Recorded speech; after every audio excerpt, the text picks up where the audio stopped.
বস্তার ভেতর থেকে উদ্ধার তাজা বোমা, চাঞ্চল্য এলাকায়। ঘটনাটি ঘটে নদিয়ার কৃষ্ণগঞ্জ বিধানসভার নালপুরে।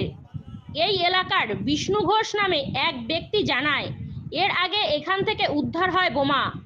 আবারও তার বাড়ির পেছন থেকে উদ্ধার হলো তাজা বোমা। এই ঘটনায় এলাকায় ব্যাপক চাঞ্চল্য সৃষ্টি হয়। ঘটনাস্থলে পৌঁছায় কৃষ্ণগঞ্জ থানার পুলিশ। কোথার থেকে এখানে বোমা এলো, এর সাথে কারা জড়িত তার তদন্ত করবে পুলিশ।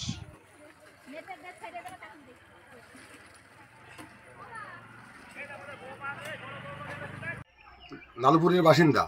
আমি একজন বিজেপি কর্মী এবং বিজেপির প্রচার করে থাকি এবং আমাকে প্রচার করতে মানা করা হয়। তা সত্ত্বেও আমি করেছি, যার জন্য এই বোম গোলাবারুদ আমার বাড়ির ঘরের পেছনে রেখে দিয়ে কারা চলে গেছে। আমাকে ফাঁসানো এবং ভয় দেখানোর জন্য এই চক্রান্ত করছে বিরোধী দল টিএমসি পার্টির সব নেতা কর্মীরা।